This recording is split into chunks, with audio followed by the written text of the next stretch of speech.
it's one of those evenings where we just get things right. We've forgotten about all the technical issues, and we're now talking all sorts of good stuff here on this Wednesday night. Paul, Marketing Tech Guy. Hey, great having you company here on 98.9 Northwest FM. We've got a fantastic guest in the room. In actual fact, I know this guest, and we'll introduce the great man very, very shortly. But, of course, mate, Mark, you had a week off last week. It's concerning me, but don't answer yet. Julio, I hope you're okay. You're looking sharper than ever. I'm good. Looking very smart. Good to see Thank you. But it is. Well, it's always great. It's Wednesday night, 7 o'clock here at 98.9 Northwest FM. It's always great being here with the team, Paul, Mark, and obviously the great man himself, the tech guy, Julio, because it is a discussion between three blokes in a podcast form, radio show, talking everything community, sports, current and controversial news, and of course, tech. I'm looking forward to the tech session. But Mark, how are you, mate? I'm good, mate. I'm good. Yeah, back. We had a week off last week, and we're raring to go. Really looking forward to our next guest. I've known him for a long time, Paul. He's a big community man and big supporter of different causes. And so I'm looking forward to having a bit of a chat to him, a bit of an offline chat. He's going to tell us all sorts of things tonight, and we're going to get into some interesting subjects. Yeah, interesting. Very interesting. I'm sure there's a list. And of course, I haven't told my guest yet, but we're going to include him in the top 7 at 7, right, Mark? We're going to get him involved. Yes, for sure. He's here for the next hour. That's it. Exactly. Well, let's introduce Councillor Oscar Yildiz, JP. And I love the slogan for Pascoe Vale, but we've got him as Moreland Merribeck City Councillor. Oscar, great to have you on the show tonight, Paul, Marketing Tech Guy. Thank you, Paul. Thank you, Julio and Mark, for the opportunity. It's an absolute pleasure to be here. Awesome, mate. It's good to have you, mate. And just turn your volume up a little bit there, mate. But because we really want to hear what you got to say tonight, mate, because this is a sort of a local man for a local program, 98.9 Northwest FM. He is our local guy, Paul. Like, you couldn't get more local than Oscar. How good is that? That's exactly right. How good is that? Mate? Yeah, nice and local. Are you feeling local tonight, Oscar? Well, absolutely, mate. Every time you're on 98.9, absolutely. I mean, you can't get more local than your station, a really good community radio station. And yeah, absolutely good to be known as a local. Yeah, that's awesome, mate. Awesome. Well, Marcus? Tell us a bit about yourself, mate, because not everyone, I mean, actually, I do think everyone knows Oscar, but maybe there might be one or two listening that don't actually know who you are. You couldn't get a harder working politician, community man of the people, man of the family. You're a family man. You're a good friend of many. Oscar, it's just really good to have you here on the show tonight. But tell us a bit about yourself. Who are you? I was born in Melbourne, obviously raised in this municipality. When I was 3 months old, a lot of people probably won't know this. Some may know this story, but when I was 3 months old, my parents sent me back overseas to Turkey, and I came back here when I was 4. Times were pretty tough back then. Parents came in the late 60s, and times were pretty tough. They were working a couple of jobs. They had 2 older children as well, both my brothers. One of them's a few years older than me, but the other ones are probably about a good 10 years older than me. They couldn't look after all 3 of us, so they sent me with some bloke that they sort of knew. Put me in a bassinet and said, mate, take this bloke to Turkey and we'll see him back when he's 4 years old. So my grandmother and uncle looked after me until I was about 4. Went to Coburg North Primary School. Then in 1978, my father decided to leave Melbourne and go back to some greener pastures to a place called Murray Bridge in South Australia. And we were raised on a farm, had glass houses, had a lot of cattle. And yeah, so my parents are farmers, and we stayed there for 8 years and came back to Melbourne in 1986, and I continued my secondary education at Coburg High School. Then went off to LaTrobe University. Wanted to be a copper. There isn't a job I don't think or an industry I've touched, from driving taxis to working at a Pentry jail, teaching prisoners to working in McDonald's, Johnson Industries, Caterpillar, Ford. Whenever I had the opportunity, I'd always work, and I'm a bit of a workaholic. I probably have worked 7 days since I reckon since I was probably about a good 10 years old. Dad would make us get up at 5 in the morning, work till about 8:30, then have a shower, off to our school, come back, get changed back into the glass houses. So I don't know anything different, and I've had this conversation with a number of family members that say, you actually don't know anything different, do you? And I admit and confess and say, no, I don't. I'm just a bit of a workaholic. I still work 7 days a week now. Every day of the week, I'm either occupied, engaged, or doing something for someone, or trying to keep the family together. And I've got 2 older girls who are studying.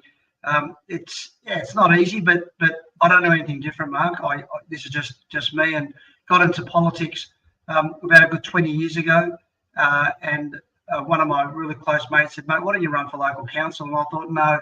But then I looked at some of the issues that were going on in my area, and in particular a local park where I swung my daughter a bit too hard and almost killed her on that swing. And it wasn't until that incident where I thought, hang on, this swing's very dangerous and it could potentially do the same to some other child. And that drove me and basically launched me into action to run. And one of the first things I did is fix that park.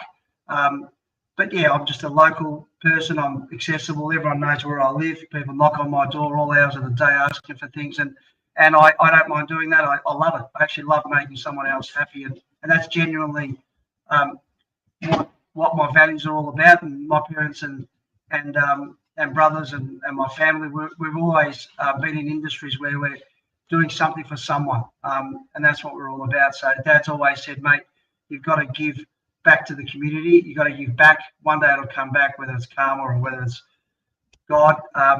Something will all that positive stuff you're doing one day will come back in a different way. So yeah, that's me. And I've got 2 girls. My wife runs her own local business just down the road.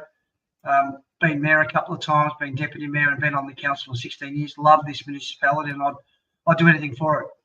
Do anything for the people. Yeah, Oscar, it's great. So great to hear your story. It's great to have you here, and it's good to have a community man like yourself. Paul, what is going on with you, mate? How come you've never run for local council? Well, because there's no room for me, so we'll leave it to Oscar and the team. And what about you? Have you ever thought about getting into politics, mate? You look like a bit of a politician there, mate. Well, whilst Oscar was talking, I mean, I was just looking. You're looking really young, mate. I mean, obviously, I know you're quite young, but I think you look fresh. What I love about you, you're 7 days a week. You're about the people, and it's not a hassle to respond to to an inquiry, and I love that. And I think it resonates over you, your demeanor and stuff like that. So it's sensational. So I'll leave you doing all that sort of stuff.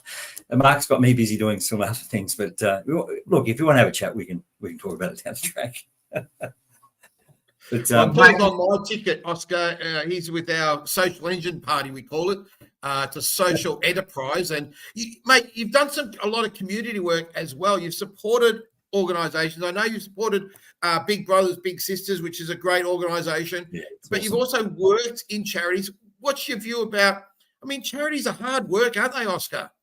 Oh, Mark, I take my hat off to you. I did it for 5 years, where I, with a whole group of passionate people, established an anti-bullying charity, and I was lucky enough to meet you through White Line, and I saw the work that you were doing.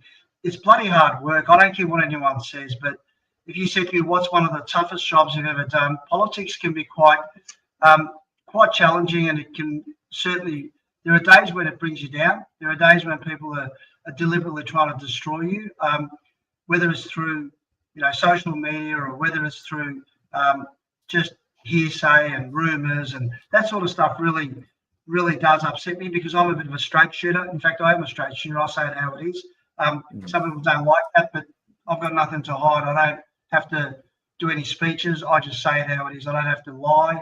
I just tell people the truth. And the thing is, yeah, with politics and stuff, but charities, going out there and trying to raise money, especially right now, I think post-COVID, charities have certainly copped a bit of a knock, in fact, a massive knock, where people just won't give anymore. I mean, some charities are doing okay, but not pre-COVID. So it's tough, Mark, and I don't know how you do it. I mean, trying to get people into a room, even 300 people, trying to get them into a room for free can be challenging, because people are genuinely busy. I mean, the cost of living, and I thought about it the other day, like our family, I sometimes think about my nieces or my nephews and say, why aren't they calling? Everyone's just busy. Everyone's got commitments. Everyone's got their own group of friends now. We're all getting older, and yeah, we're finding it tough to because we're all multitasking and we are all multi-skilled, but we're all, some of us are doing 2 jobs, 3 jobs. We're volunteering.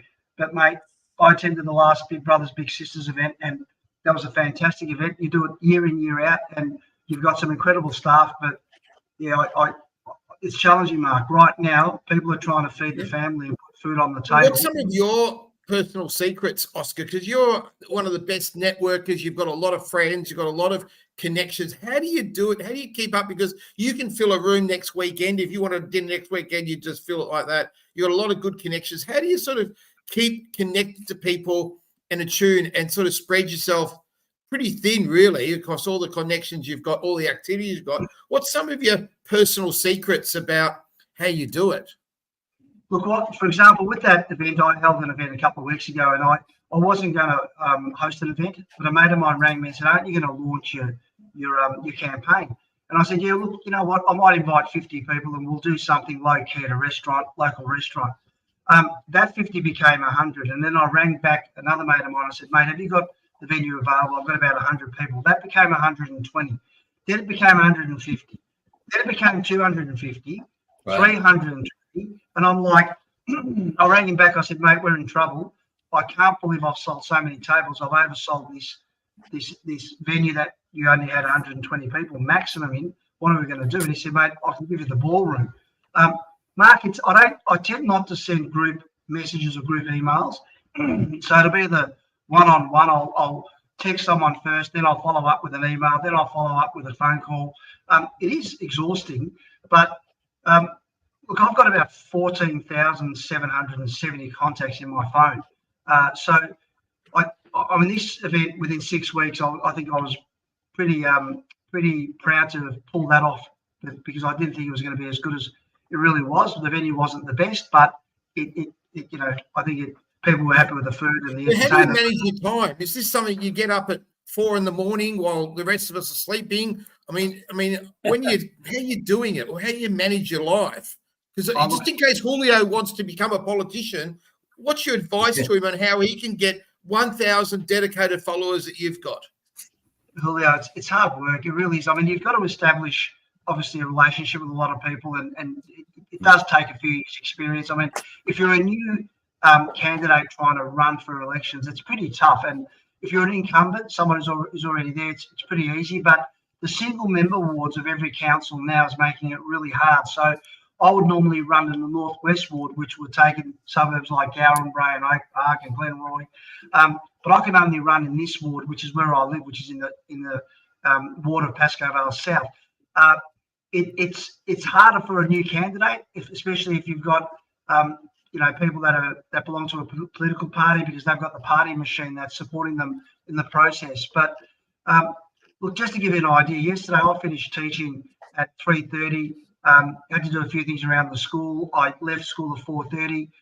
On the way home, I noticed a couple of my call flutes through the wind had fallen. One of them had gone missing. Someone had put a little black mark on my eyes. And what that does to me, it actually launches me into or motivates me to get home, grab a whole lot of other call flutes, nail them into timber, put them into the car, and run off and do it and put them all up again, which I did yesterday, and I finished up at about 8 o'clock. It was dark when I finished, and I was using my phone to be able to screw in the screws into the timber into the fence. So I love it when someone says you won't get there. I love it when someone says they dare me, but I'm not. I don't actually compete against anyone in any election I've run. I've done 5 campaigns now. I actually genuinely, without being arrogant, I'm not running against anyone. I just want to put my best effort, and if I can put 150% in, if I get elected, great. If I don't, well, what do I say? The residents have probably had enough. But as you mentioned before, Paul, I genuinely want to do the right thing for the residents. I'm 99.9% there for them. Sometimes they're wrong. But I'll be honest and upfront with them and tell them. But yeah, you've got to have the community at heart. if you want to do this job. Yeah, absolutely. And we're going to cover off some of those. I mean, that's a really good point, Oscar, but cover off some of the really cool points about, the habits of an effective city councillor, a council person, about listening to community, about understanding. But at the same token, be brave enough or, brazen enough to come back and say, well, hang on a second, that's not really the way it should be. I like the comment from one of our listeners there. You want to bring it up there? One of our listeners, one of our viewers, good old Milton, but he says, you speak the truth and there's no garbage. So, I mean, that's great. That's what you're all about, mate. Thank you. So that's a lovely message. Yeah, it is. No, come on. Well, let's not let Julio off the hook. What are you thinking, Julio? I mean, do you want me to be your campaign manager or what? Well, I do, but my problem is, Mark, is I sort of understand how you manage time. It's actually pretty good tactics, but it's always hard to take you seriously sometimes. So I might have to listen more to Oscar at the moment. So we'll see how we go in the show. Oscar's a professional. When you're ready, let me know. Yeah, you're a professional, Oscar. You've been doing it for a few years now, mate. I don't know how you sustain yourself. I mean, most blokes would have given up by now and said, okay, well, I've done me 10 years. I've done my hard work and I'll put my feet up. What keeps driving you? What's your motivation? Look, my wife and kids said, surely, Dad, you're not going to do this again, are you? I think if the fire in the belly is not there, and if you genuinely think you can't give any more, of course, you'd probably throw the towel in and go, I'm done. But there's a lot more to be done. I'm really passionate about sport. I'm really passionate about looking after the elderly. I'm passionate about our young, our teenagers, our vulnerable people in the community. That's what really I'm driven to deliver. But I think I've still got some, fire there. I've still got some petrol and some. Okay, Oscar. Tell me what your top 3 things you haven't achieved that you're still fired up about. What are you fired up about? What's your top 3 things you're fired up about that you want to keep going and achieve these 3 things? What would they be? One of them is definitely community facilities and infrastructure, Mark. We've got a lot of aging infrastructure. For example, the Pascoe Vale pool, if we invested, a good $5 to $10 million into that facility, that would be one of the state-of-the-art pools that the local residents in this Pascoe Vale area can use.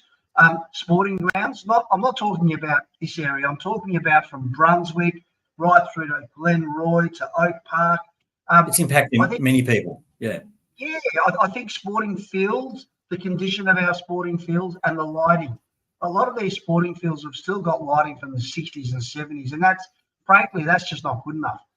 Investing more money in community facilities, and at the end of the day, if you think about it, I'll keep using this, the 3 R's, and I always do use it: rates, roads, and rubbish, and community services. Council services, excuse me. We sometimes get the rubbish wrong. We can't even collect the rubbish sometimes. We have had issues like that happen, but it's pretty rare. We've sorted them out now. But just sticking to the basics and getting the basics right, but making sure that residents have somewhere to go. We've come up with this initiative called Park Close to Home. So we buy properties and for example, we might buy 2-3 houses side by side and we convert them into a park for the local residents to use. And we've got one just around the corner here. And I love that. I love being able to create spaces for our children, spaces for growing families.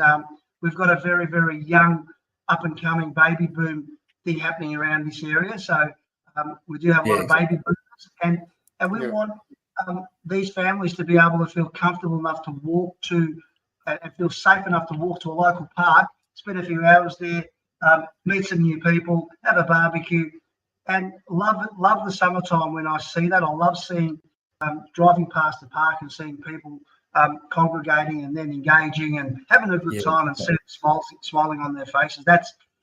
So our parks, our playgrounds, some of them, again, probably 80s, 90s.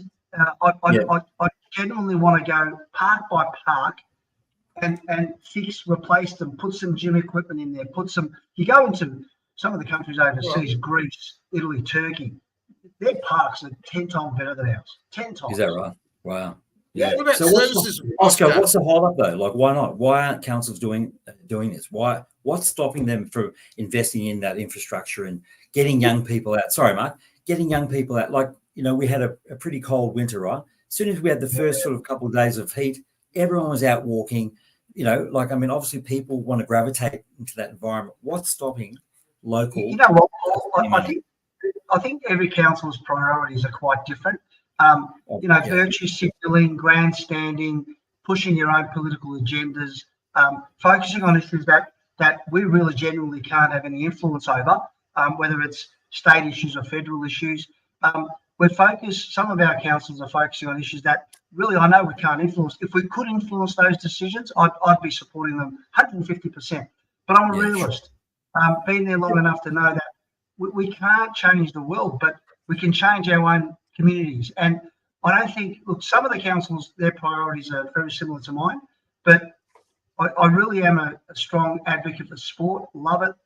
Played football, played soccer, did taekwondo for 15 years. I love sport and I know what sport can do. I mean, this weekend we've got Pascoe Vale Football Club playing in the finals.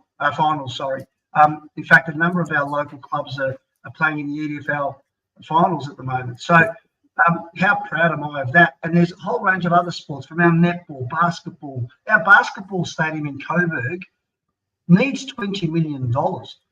That stadium, the number of people that visit that stadium from all over Victoria is probably one of the worst stadiums in this state, if not in this country. You'd see that sort of stadium in, I don't want to be rude, but in some outback town.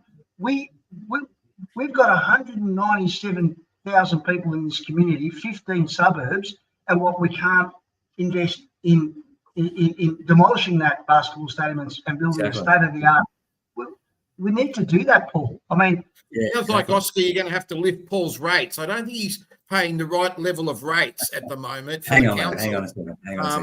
Look, my question would be, Oscar, what about young people, mate? What about the council youth services or social enterprises? Is that a priority for you, mate? I would have thought that would have been in your top three. Oh, 100%. I mean, if I look at my list of things I want to achieve, definitely our youth. I mean, we do have we're probably the only, one of the only councils that's got oxygen. We've got a centre called Oxygen Youth.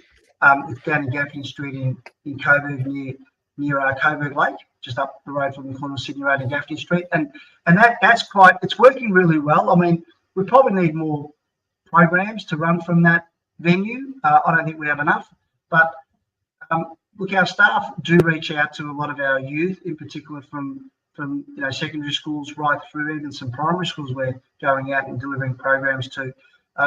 But yeah, we can do I think a hell of a lot more. Look, we talk about mental health.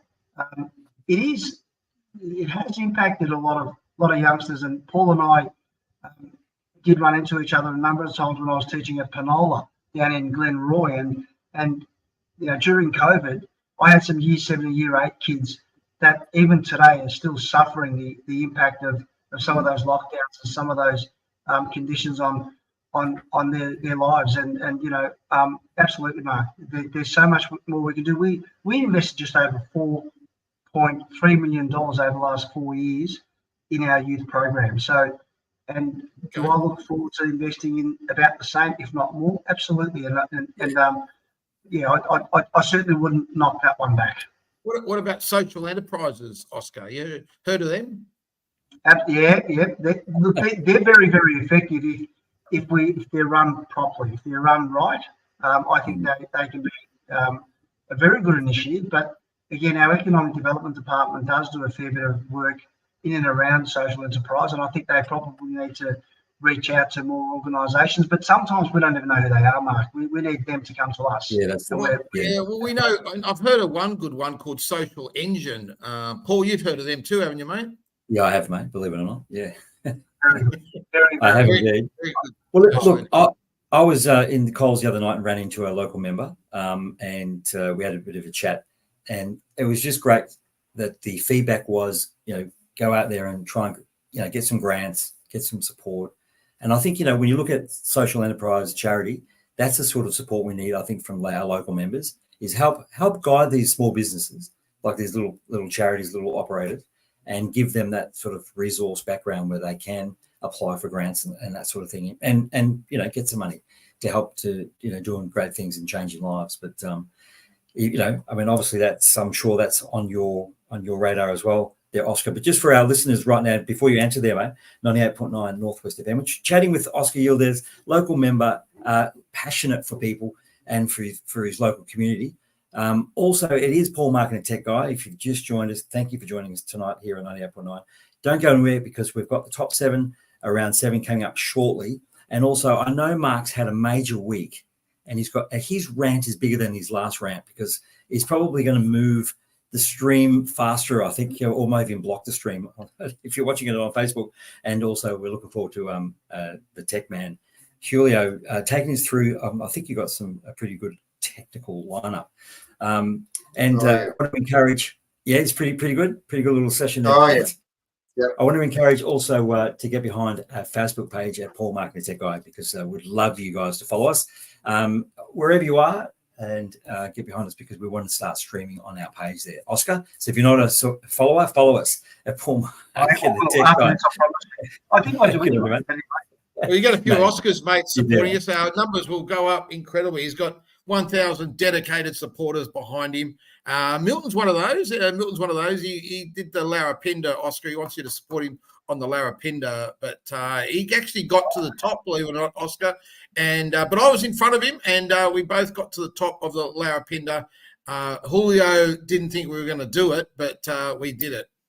Well, it's interesting, mate, because Julio was your trainer. So well done to Julio. But no faith in me at all. No faith at all in me. I had total faith that you'll get there, Mark. I didn't want to have anything else, because just your diet that we discussed several times did focus on just a little bit too many carbs for me. But it's getting bigger. Yeah, I'm sure some of that tonight for dinner, mate. So I wouldn't mind some of that for dinner. Oscar, I must ask you, how do you keep yourself so fit and trim, and you go to a function every night, you're workaholic? I mean, how do you keep yourself fit, mate? Mark, about 2 years ago, I did something and I really regret it. I played soccer on Sunday morning for 2 hours. So I did probably about a good 15 Ks during that game. And as if that wasn't enough, I then went and played 18 holes of golf. And then from there, which was another 12 Ks, I then got home, relaxed a bit, and because I thought I was Superman, I then went for a walk with the dog. My wife and I, we both took the dog for a walk. I did 46 kilometres in that one day. The next day, I couldn't get out of bed. I tore my labrum. So in my hip, as you know, there's a little labrum that where the socket is. I actually ripped that in half. Wow. I was in bed for about 6 weeks. I literally could not walk. I was crawling out of bed, and I thought, you idiot. So since then, I probably haven't done what I always would do, and that is play soccer 3 days a week, go swimming twice a week. We'll do at least about 100 laps a week, plus soccer 3 days a week. It's caught up with me, unfortunately, and I'm probably going to need a hip operation. I've done PRP, where they take your blood and re-inject the good plasma back into your hip. It's worked, and a good mate of mine, Dr. Tom Osteo, he's looking after me. But I guess eating right, but also, look, I still walk, Mark, just to give you an idea. With my brochures, for example, I've done 2 letterbox drops already, and I think on both occasions it was 197 kilometres. I've walked twice now. Wow. And I've got another brochure coming out next Wednesday, which I will personally deliver to every letterbox. There's another almost 200 Ks of walking. So I do a lot of walking. I probably should not be eating some of the foods I eat, but yeah, I think just being active, Mark, I just don't stop. I mean, I'll go to bed tonight at 11:30, 12, and I'll be up by 6, and I'll have 2 espressos, and away I go. I don't stop. I'll probably have 3 or 4 coffees during the day, but very active. If I can get the opportunity to go out and go for a swim, I do that at least 2-3 times a week now, which is good for the hip. Well, Oscar, I want to invite Mark to support you on that letterbox drop, because he loves to go for a walk, and I'm sure he'd love to get that fitness up, get him ready for the three peaks next year in 2025. Yeah, that sounds good. Since I've known Mark, he's been the same weight. Like, I haven't seen him put on weight. There you go. So you're doing something right too. Oh no, mate! I've got a lot of place to go, but at least I did the Lau pit, and I was very proud about that. But no, still struggling with that area, Oscar, unfortunately. But Julio, I've nearly sacked him as my coach because he hasn't helped me at all. Well, you got to stay away from 2 peaks, Mark. That's the only problem. Stay away from him, mate. You're not getting the message. Right. Now, look, it is great having Oscar on board. And Oscar, what do you do like when you're not? I mean, you're a good family man. Any other little? And it looks like you play your golf. You got your soccer. So you do. You are slightly balanced in an unbalanced sort of way. Look. I've got a mum that's not well at the moment. Got a couple of nephews. Have about, I think, 12 nieces. So we're a pretty tight-knit family. So I try and spend some time with the family. And look, as you mentioned, golf. A lot of work as a volunteer, as a justice of the peace, that does take a fair bit of my time. And school, I'm at school pretty much every day of the week, and of course doing some work when I get home. If you said to me, when was the last time you actually sat and watched a movie at home on your own or with the family, or when was the last time you sat and actually watched 4 quarters of football? That's never happened. It's never happened. I can't remember when the last time I did that because I'm just so active. I don't have ADD. I'm not hyperactive, but I just need to be. For me, it's always about outcome. For me, it's always about, okay, we're having this discussion tonight. What's the outcome? What is? There's got to be a call to action. And so whether it's supporting 98.9, whether it's supporting your radio show, whether it's getting residents to make sure that they pin that date in the 25th of October, that they've got to make sure that their ballot papers are in the letterbox by 6 p.m. on the 25th. So I'm about, okay, having a meeting without an agenda is a party. There's got to be an outcome. And we have meetings, and I just sit there sometimes and go, what the hell just happened in that 2 hours? It looks like that, Oscar, in 2000, you watched the whole of the Essendon Premiership. Eliza reckons in 2000, did you watch the whole of the Essendon flag, mate, in 2000? I'm a Carlton bloody supporter. Carlton still I was going to say that, mate. Is that a Carlton bloody jumper out the back there? Yes. So what did you do in 2000? Did you have a break in 2000, mate? You were so upset that the Bombers won the flag. Look, ironically, I actually taught Joe Daniher, absolute champion young man. But I've got a bit of a soft spot for Essendon, having taught in schools in Essendon as well. So I definitely support the Essendon. But I'm Carlton.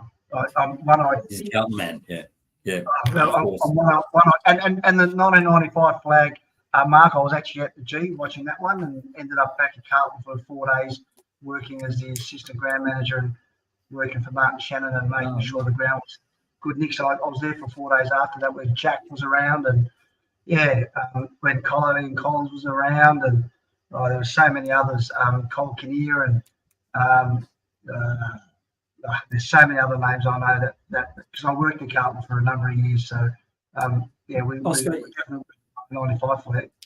Yeah, it's amazing, mate. If I can ask Oscar, you've done a lot so far in your life, and it's amazing effort. Well done. Obviously enjoying the council and so on.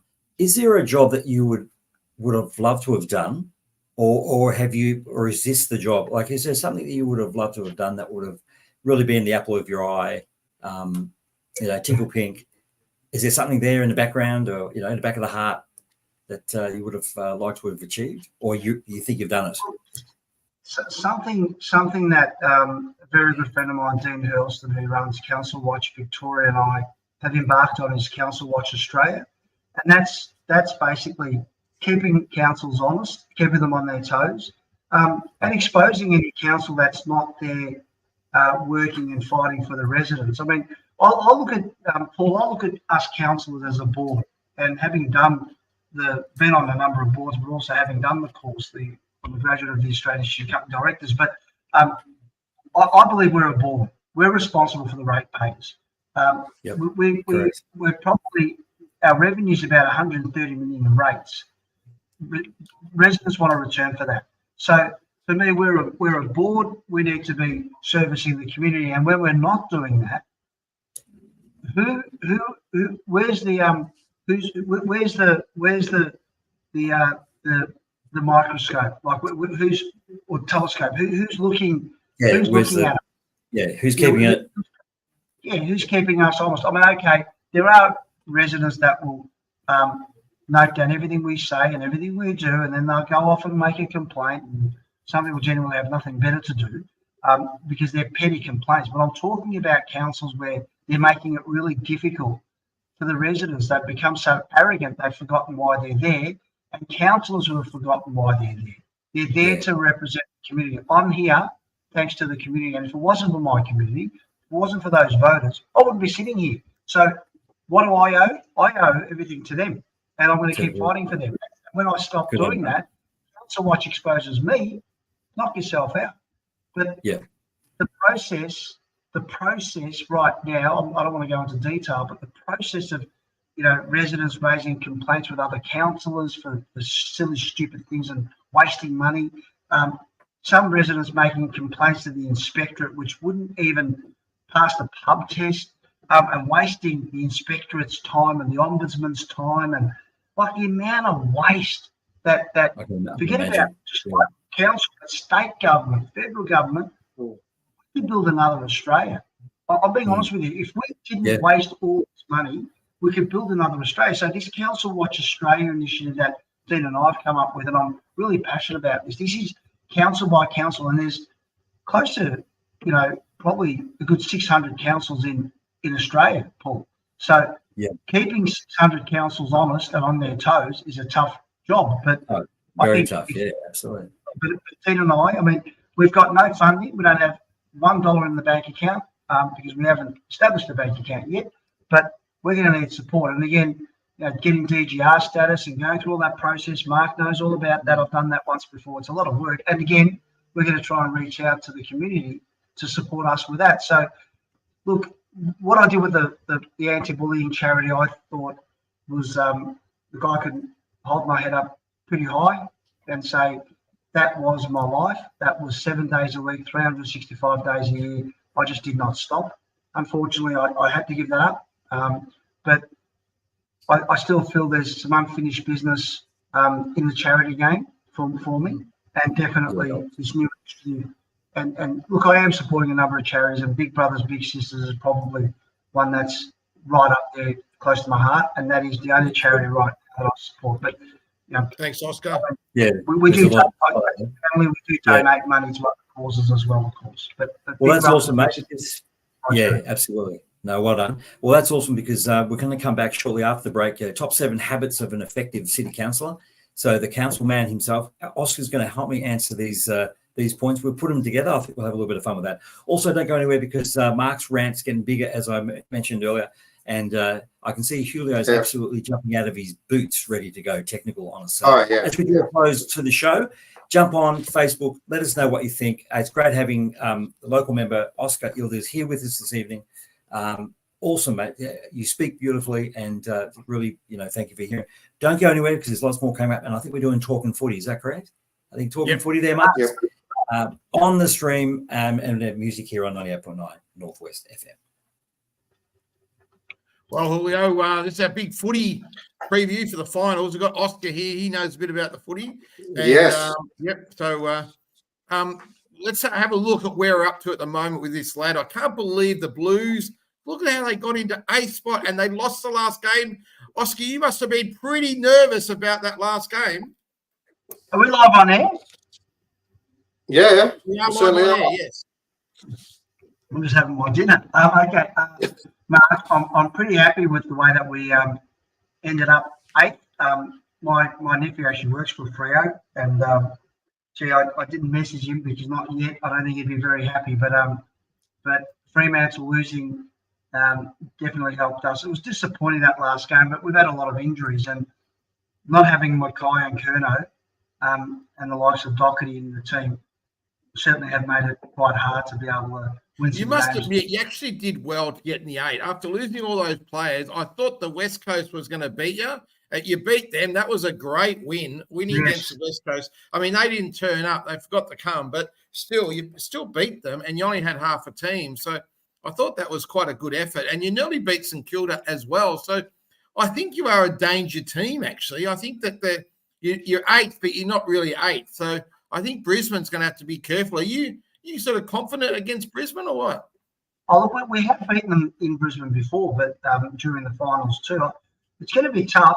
I think if we get our main players dominating, I mean, if Cripper does what he always does and gets 7,000 possessions in that game, I think we could potentially win this game. And if we do, I think we could give a few other teams in the top 6 in particular a bit of a shake-up. But I don't know. Someone asked me today and said, who are you predicting in the final? I just hope there's a Victorian team in there.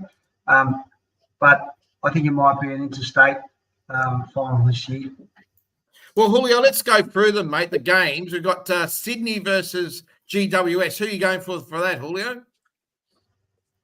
Oh, sorry. Sydney versus GWS. I'll probably have to stick with Sydney at the moment. Okay. So the odds are a bit higher. Oh, look, I'd go for Sydney because it's the SCG, Julio. They dominate. They know that ground really well. And I think Giants can choke, and I think they may choke in particular in the third quarter. But I think Sydney by at least a goal.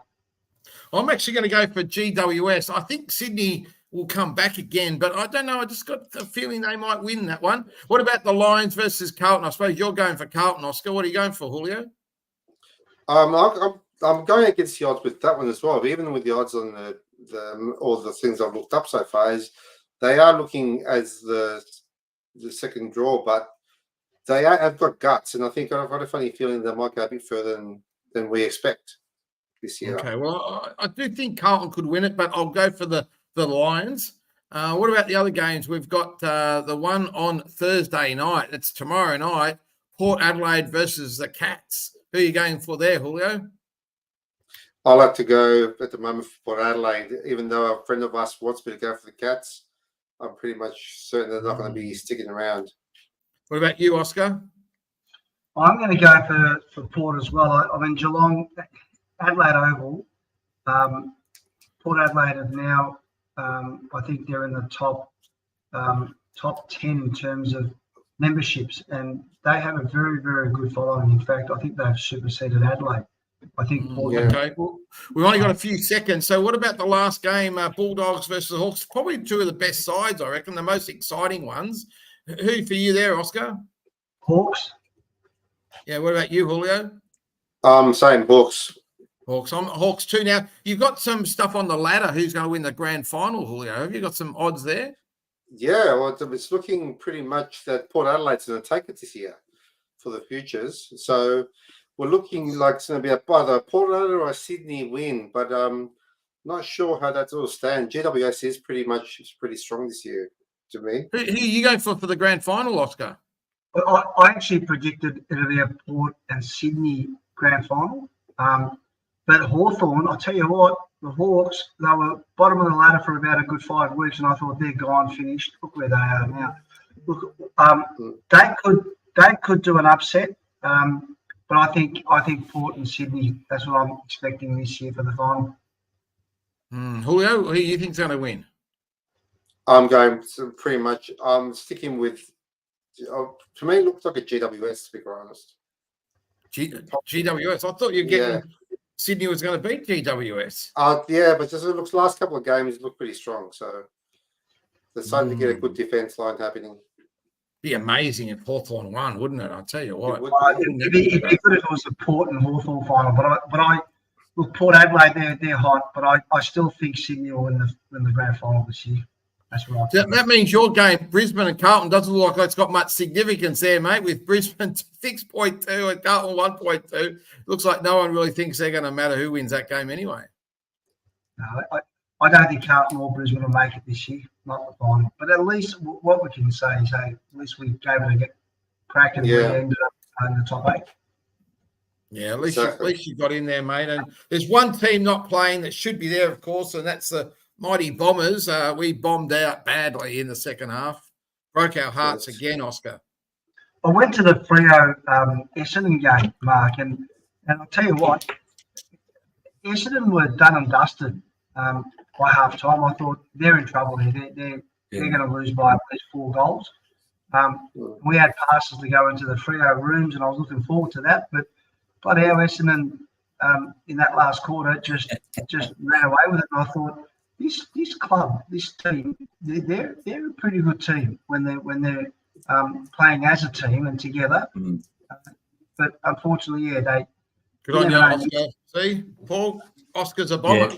Deep down, he's a bomber. Through, mate. Yeah, exactly right, mate. That's awesome.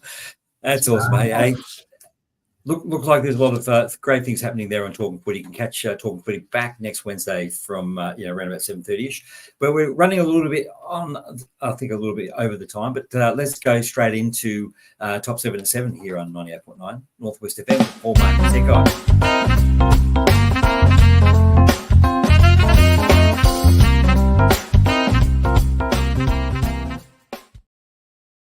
So I guess this segment, Oscar, is all about you taking a mouthful of whatever it is. Good on you, mate. It's actually this segment was designed to give Mark a break, but let me just say, top 7 habits of an effective city councillor. Now, I think, mate, you've covered all these, but just help me out here. So I've got number 1. So the top number 1. I don't know why I'm like that. You are anchored in the community. So what's the top 7 habits of an effective city councillor? You're anchored in the community, right? Would you agree? Yeah. Oh, sorry, wrong side. Invite Mark to every junket. Yeah, of course. That'd be. Actually, Oscar, I've been to too many of Oscar's junkets. When are you going to invite me to a junket, mate? I've actually never. I've never invited anyone to a bloody junket. There is no junket. You haven't. As soon as just to give you an idea, if I accept a $50, so if I accept an invitation by you, Mark, to come to Big Brothers Big Sisters, and I turn up, I've got to declare the fact that you've given me a free ticket, which I always pay for my ticket, and it's a charity. Why wouldn't you? But even if I get invited to a footy game, I need to declare what the value of that ticket is, and if it's over $50, I need to declare it. And look, fair enough too, for transparency, But Paul, I think the key habits, you need to be honest, not just with the residents, but with yourself as well. Don't make promises you can't deliver. I think the worst thing you can do, I'll give you an example. A guy yesterday sent me a text message saying, we want your call fleet in Glenroy. I said, mate, I'm not running in Glenroy. I mean, these things are $25 each. And of course, I didn't tell him that. And I thought, no, but this guy wants your call fleet. I explained to him that I can't get votes from that area anymore. But he said, I don't care, I want your call for it. I said, no problem. I'll deliver it to you by Thursday evening. So, tomorrow he'll get one at his house. I promised him. I always, look, it's very odd. Sorry, very, very, it is very odd when I don't deliver on my promises. But sometimes you do naturally forget because there's so much going on. But making promises you can't deliver. So being honest, delivering your promises, having integrity, doing one thing and then doing something completely different is not how I work. I think being passionate about the community, listening. I mean, hearings with the ears, listening's with the mind. But I listen to the community. I'm happy to take on all their feedback. And if I've got the ability to actually deliver on what they want, 100%, go out and deliver it. And I think working as a team, we're a very fractured council. I mentioned this at ABC a few weeks ago when I was on radio. We're definitely not holding hands and singing Kumbaya. We are a fractured council and have been from day one. Trying to work as a team and working with our officers. I think, we sometimes go off and cut the ribbons and kiss the babies and drink the Chardonnay, Paul, but the people that really do the hard work are our staff. Our officers from top down. So I think acknowledging and working, acknowledging their efforts and also working with them and just making sure you're available, approachable, and responsive. Whenever I get an email, I may not respond immediately, but I do respond, whether it's yay, nay, maybe, can't, will, whatever the response is. But what residents don't want is gonna, wanna, shoulda, coulda. They want people that are going to do what they say they're going to do. Yeah, exactly. Well, I think that covers number two. No, exactly. Sorry, man. I think that was covering number two, is focusing on moving your community forward rather than on a specific agenda. So, that covered quite a bit about, the people moving forward, working together. All right. So that's number two. Number three, habits of an effective city council, understanding the city's legal and financial responsibilities. Is that an effective habit? Yeah, that is. I mean, understanding. Look, I think if anyone wants to be a councillor, people say, "I just want to be a councillor," and I go, "Well, do you know what the council actually does?" No. Well, then why would you put your hand up? You need to know at least basic finance. I think just basic, not just budgeting, but understanding that there's revenue coming in, and yearly there's a budget, and where you spend that money, we get together as a council and discuss those. Of course, we ask for community feedback and ask for community's ideas and suggestions, and we either consider them, implement them, or we unfortunately say, well, we can't do it this time, have it next budget. But 100%, Paul, understanding financials, it's 101. Big one. It's a big one, absolutely. Also, maintaining good communication with residents and the media. I think we talked about city, legal and so on. Yeah. Well, that's why he's on 98.9 Northwest FM, Paul. He comes here. He's got a good relationship with us at the media. I like. Where did you get these? I thought you were asking for my habits. These are good ones. Yeah. Look. I think, your opinions. Your opinions.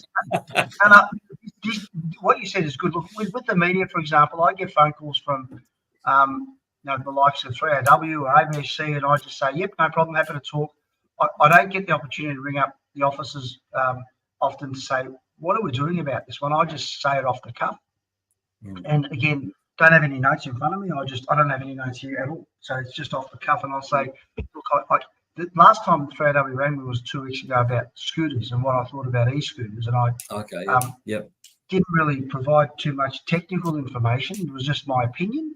But very soon, even my opinion, I'm not going to be able to talk to the media. If a council passes a resolution on, let's say, for example, e-scooters, and they say, we're going to bring in e-scooters into the Moreland or Marybeck community, I can't go off to the media and say, I don't agree with that decision. That was the dumbest decision we could ever make. We're going to spend $500,000 on e-scooters. We know what's going to happen to them. They're going to end up in the Coburg Lake, and who's going to pay for that? Ratepayers are. Yeah. Well, that was a really big issue, wasn't it? But I'm just giving you an example. Yeah, exactly. I can't speak to the media anyway. Refraining from publicly criticising officials. Yep. That's facts. That's true. Always, man. Yeah. Okay. Number 6, respect the council's management and leadership. Yeah, look, I think one of the worst things you can do as a councillor, is have a crack at the administration. At the end of the day, they're the ones that are getting the work done. So Mark sends me an email and says, Oscar, I've got an issue with that bin at that park. It needs to be repaired. If I'm out there having a crack at my open space team saying they're useless, in fact, they're probably the hardest working people in the council, our open space team. But if I go out and say, our open space team do nothing, they're sitting in their trucks and they're in front of these pie shops and eating pies and drinking coffees and they're rarely doing anything, well, what chance have I got in having our officers go out and pick up Mark's rubbish from that park? I mean, that is the dumbest thing anyone could do. Criticise, hey, look, we've got staff that probably can work harder, and but that just happens in any organisation. Productivity, you're not going to get everyone working 100%. But I would say that 90% of our staff are very, very good at what they do, and they work hard. And so, don't go criticising management. That would be the dumbest thing anyone could do. Absolutely. So number 7 of habits of an effective city councillor is invite feedback and listen. Oscar? Oh, sorry, Ryan. Number 7. Wrong year ago. Sorry. Finger. Hey, Julio, mate. Yeah. No issue with the donuts, mate. I think the next one we do, I'll come down and I'll bring some Krispy Kremes. We need some donuts, mate. That's a good idea. Some good donuts. Absolutely. I think that's a good one, Paul. Inviting feedback and listening to the residents. 150%, mate. I think we probably do that pretty good. We can do it better. Sometimes we'll, for example, send residents a letter and they'll look at it and go, yeah, whatever, and throw it in the bin. I think we need to be a little bit more tactful, especially if it's something that's going to impact them directly. For example, if we're going to close my street you wouldn't just do one letterbox drop. You might do a couple just to ensure that the residents understand what's going on and even communicate in their spoken language. Exactly. Yeah. Communicate, talk it through, even a workshop around it, a local sort of activity around what's going on. Well, that's 100%. Awesome, Oscar. Mark, you look bewildered. Is everything okay on your side? Everything's good, mate. Very good, mate. Very good. Just thinking about those donuts. We've got you got it. I think we've opened up a can of worms. I think Mark has got a few challenges in his local area. He needs maybe Oscar to fix. Can you help out or do some suggestions? I need Oscar. I want him to get back into charity, and we can work together and change lives together. It's going to be great. Yeah, well, that's awesome. I was talking about your charity today with some of my girls, Mark, about what you're doing, and yeah, they were talking about homelessness, and I spoke about what Big Brothers Big Sisters are doing, and they actually spent a couple of minutes googling the charity, and they were really impressed. So well done, mate. Well, we've actually got a youth bus as well. We're thinking about good spots to bring the youth bus where a lot of kids are around and needing that support. So we're looking for some spots. So if your council or any council listening has got a spot where it's a hot spot for young people, they need an outreach bus on a Friday night, we'd love to talk to you, That's awesome. Yeah, well, I'll find some spots. Don't worry, there's many. Yeah, that's fantastic. Well, that's awesome. That's our top 7 for this week. And thank you so much, Oscar, for participating in that one. Some really good feedback as well. Rant. I think we've got time to Mark. Are you ready for this big rant, or are we going to? Just a quick one tonight. Quick rant tonight. Thanks for that.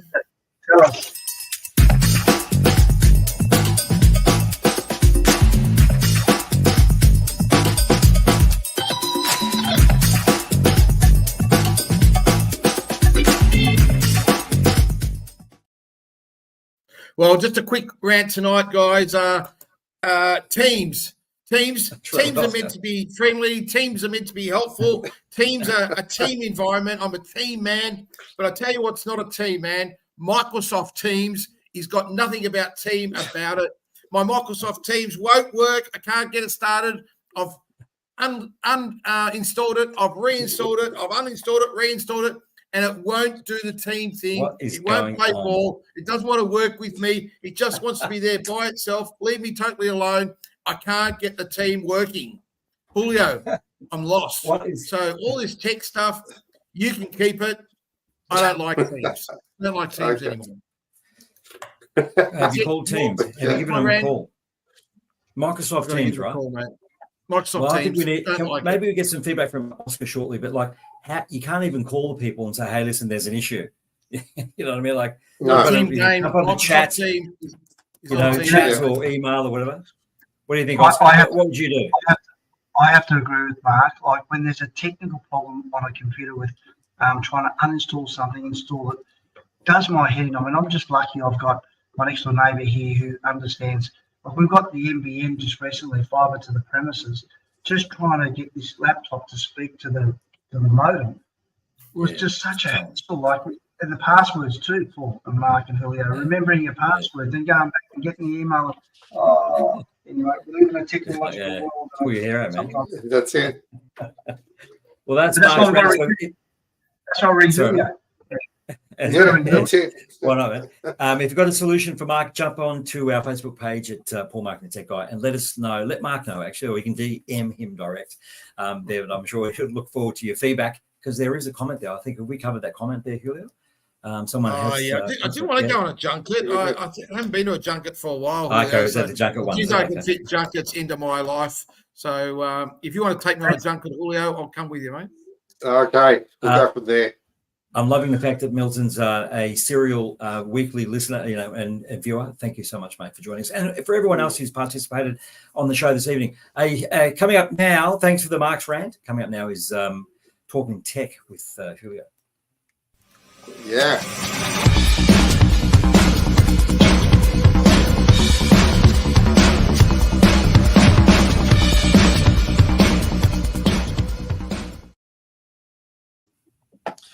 Okay, so this week's Tech Talk is going actually towards our spring and more summery part of the day. So I had a look online to see what could I bring forward for the new seasons that's coming in for spring. And guess what I found, Mark? Just for you, a Oh, ninja That oven looks baker good. for outside. Makes pizzas, also cooks nice foods, and it's all done outside for Wow. yourself and for your family. Because I know you love cooking, so I might as well give you. It's a little oven, is it, Julio?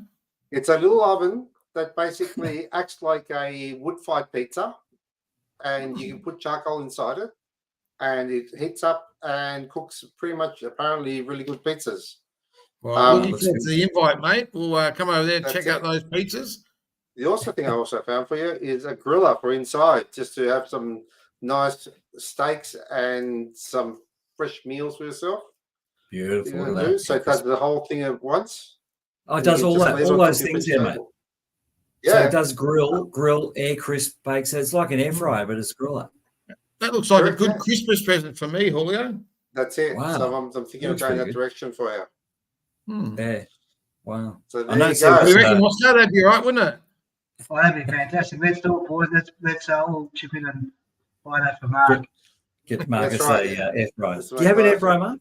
Do you have an air fryer? at No, home? I don't have an air fryer, mate. No. You'll need Oh, one. actually, you don't cook. What is Mark? What's Mark's meal? I What's used his to meal go to on- this great place called Yeah. Crumbed in Glenroy. Oscar, I don't know where he went to Crumbed. It was one of the best schnitzel places in Melbourne, and it closed down. No, and they had good coffees there as well in the mornings. Or sometimes I'd go there at lunch. Yeah, their food was fantastic. Why the bloody hell did that place close anyway? I think COVID must have had a big impact there. Yeah. Oh well, never mind. But it's always great knowing that we can buy a what do you call it? Air fryer for Marcus. Air fryer. And, That's send it. it his way, mate. But I was hoping, Mark, Julia, you bring up that wonderful picture of what we find Mark eating religiously every week for our easy. viewers. Of course, yep, Yeah, there it yeah, is. There's that's fine. fundamentals. There is that's there's a like nice balance of And carbs there's just and sugar. Desserts as Yeah. well there. You shouldn't put my menu up on the board all the time, boys. I get hungry. I think we need to change that up. I'll give true. you some Once insight, more. Julia. I'll give you some That's insight. it. Well, that's You it for need to. talking tech with Julio. Fantastic, mate. If you want to look your way, well, Father's Day just passed, but maybe for Mark's Day, we can get him hold of that. Hey, great show tonight, guys. Thank you so much. We want to special warmth and thanks to. I've just received a text from a very good friend of mine saying really good questions asked by the hosts. Yeah, good interview. There you go. So there's some feedback. Oh, Thanks, thanks, mate. mate. Perfect. It's great having you on board, Oscar, tonight, mate. Really, really Yeah, good. well done, And we'll be seeing you, no doubt. Now, Appreciate I that. do want to say, mate, you're a great supporter of Northwest FM, but we do the live cross of the EDFL games every Saturday here, mate. So just in case you forget, you can listen to it live here at 98.9 Northwest FM on a Saturday. I will, mate. I'll do it this week. Okay. Yeah. I also didn't. No, I actually didn't know. I forgot. Okay. It's a great You forgot station. that. Great There you go, station, mate. 98.9 Northwest FM. You do. Fantastic. Yes. Fantastic. So a quick lineup, a quick finish there from you, Marcus. Last word. Great show. Looking forward to the finals. Looking forward to Hawthorn winning on the weekend. That's my big tip. And it's great to see everyone tonight. So thanks for listening, people. Thank you. And from you, Oscar, is there one thing that we can do for you right now? Just let us know. One more thing. No, all good, Paul. Thank you very much for the opportunity. I guess just supporting an independent. I mean, we've got 9 independent candidates running. 2 of them are incumbents, Helen Pavlidis and Helen Davidson. And I'd really like the residents in and around this municipality and in particular suburbs from, north downwards down up to Randazzo Ward. We'd love the support of residents. So please support an independent this council election. That's awesome. No, well done, mate. And all the best of luck with that. Julio, great work as per usual, mate. Last word from you. No more air fryers. Oh, always love the show. Always love the company, and also like the guests. So it's been a great program. All right, guys. Well, thank you so much. We'll see you next week. Next Wednesday, I think we're back on 98.9 Northwest FM. And stay tuned because there's lots more your way with the local programming here. And stick around for the music here on 98.9 Northwest FM. Thank you very much. Back in, check us out on Thank Facebook, and you can follow us. We're looking forward to 100 followers to keep us right where we need to be doing these streams live. See you next week.